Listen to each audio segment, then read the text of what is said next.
So I'm going to put this camera now down onto my hands.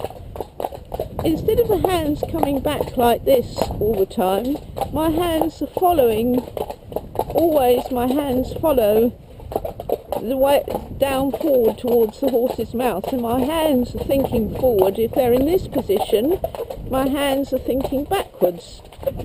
I call backward thinking hands. So it's important to be nice and kind of soft through the shoulders, the chest, the upper arm, the elbow, the wrists, and everything soft, because if you're forming a bond, you can't form a bond through tension. It really can't happen, because if you're tense, the horse will be tense.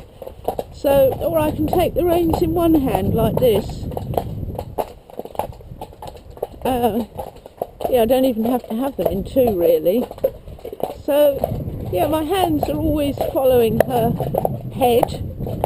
And when we get to the bottom here, I'll show you something else that's, part of this bond. I can have my reins right up here, right up near her mouth. I'm leaning forward now and I'm pressing on her neck. And I've got my hands up here, but and if I needed to use the reins, well, I've got them, they're pretty short, but you can see they're actually not. I'm not pulling on her mouth, even though my hands are right up here. But I can have my hands back here in front of the saddle, and I can be pulling on her mouth back towards me, and she thinks, oh, I want her to stop. So, the hands can be actually pulling on the horse without the rider realising, by virtue of they're coming back into the lap, as it were, rather than forward with the horse. Now I'm going to have a little trot. So my hands are still following her forward, and my body weight, my body to be in balance with her in this relaxed trot. My body will be a little forward because we're in that sort of hacking frame, and my main thought is just to keep this rhythm going, this trot rhythm, 1 2 1 2 1 2 1 2, and really by keeping that in a rhythm we get through to the horse's mind. And this is how I get through to Melle's mind, just to keep this rhythm going. And as I say, my leg is there all the time just to support, not to ask her to go faster, but just to support, and she knows it's there to support. So I could use more left leg, and she'll come over here to the right. I can use more right leg, and she shouldn't go faster, she should come over to the left. And so what I'm trying to say is that the leg is quite a sophisticated tool. It doesn't necessarily mean go faster, but if you use it in that way, then the horse just thinks the leg means go. But actually I can hold her with my leg and she comes straight back to walk. So the leg is very sophisticated, and the way she came straight back to walk isn't just because she quite liked the idea of a walk. It's because she's listening to me, and by having my leg always on her sides, it gives her a huge amount of confidence. Not that she lacks confidence, but horses are flight animals, and you can never give them too much confidence. So although the forest is a bit manky, we can get into it, so that's something. Now when I want her to trot, because the legs just don't mean go, she needs to understand what I want. I mean, I could want her to move over like this, I could want her to stop like that, or I could want her to walk, increase her walk. So when I want her to trot, because we have this bond, she heard the word, I kind of vibrate the leg a little. I don't know, like this. I just vibrate it a little so that she can understand what it is that I want to do. I want her to trot, do I want her to turn, do I want her to walk on? So, and I give her really important thinking time, because horses, unless they're being reactive, can't process information just like, instantaneously. So the most important thing in creating and maintaining the bond is that I give her thinking time, and that she knows she's got thinking time, and so it takes the pressure off her. Gosh, there's some trees down here, aren't there? But we can go round them.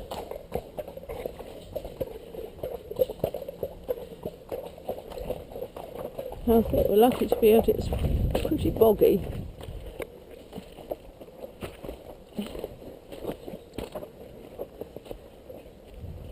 Pretty boggy. Never mind how you go here.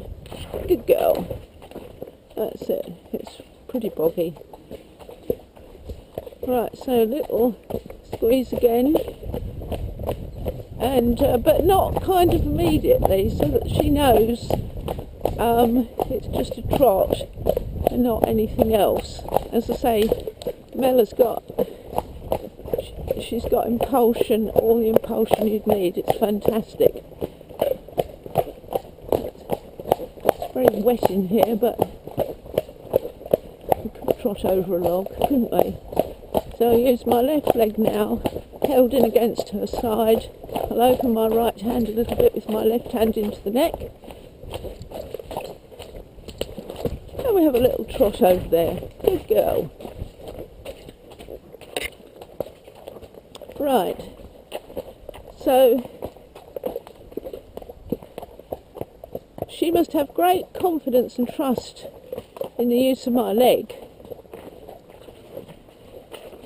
in order to have this bond, and I must make sure that my legs are as congruent in their use as the rest of me. So the other thing I want to say is that she knows exactly where she is with the use of her the reins. Now, she didn't always, because I never give a pull with both reins on her or any other horse. It's more like, can you see her mouth? Yeah, she's licking and chewing, because actually the use of the reins is just not a dead pull, so she doesn't give a dead pull on me. So if I want her to listen and do a little, like a half halt like this, I will either vibrate my hand, one or other hand, or I'll sponge my fingers on the reins. It's so much nicer for her. And now she's slowing the walk right down, so it's more like a collected walk. We could go to CNTR, or we can just go to trot. And I'm keeping her soft through the hand. So when she's like this, she'll need probably less leg to get her to trot. So it's a matter of just feeling where they are. To know how much, sometimes use more leg, sometimes less leg, still keeping this trot lovely and rhythmical. Good girl, she's a very good girl. Yeah. So the way in which you use your hands will either strengthen or compromise your bond. You know, if it's a dead pull, the horse will lose trust in your hands and then ultimately lose trust in you. So, but, having this bond with Melle means that, she is ready to give this trust to someone else. And I have to say, she's just, well, she can do no wrong in my eyes. Yeah, so although she's got all this lovely impulsion, she's also happy to plod, and she's not worried. Now, when she gets to a new home, like all horses, they take time to settle in, and they may be a little more worried than, she's settled with us now, but she, give her a little bit of time and she'll be absolutely fine. So the bond is like I'm being with her all the time, She knows I'm here, and this gives her so much. She knows I'm with her, and this gives her such a feeling of safety with me. It's not that she's not like a young horse, or you don't have to be young to feel insecure. She's no longer insecure with me because she knows that I'm not going to ask her anything inappropriate, that I'm going to give her time to work out what I want, and I'm going to be consistent. And when the horse truly understands that, they're ready to bond, and you can have this bond. I believe that we do have a really strong connection, and built on trust, and that we have a fabulous relationship, and that I could, if I wanted, she was staying with us, I could then, not only enjoy, like, I just have she's just lovely to hack. I could carry on enjoying that, or I could take it further and do a little low-level competition. I'm not really into competitions now, as everybody knows. Or I could, look forward to doing some Lautrec, but I probably wouldn't, because I wouldn't have the time and the energy. But this bond allows me to take the relationship and do whatever I need to do, want to do with her. She's just there ready. And whoa, she's just there ready. That's a good girl. She's with me, she's just with me. Good girl. I'm walking on.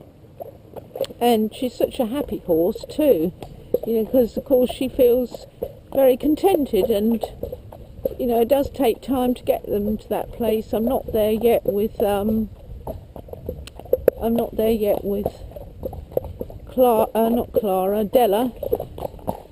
Della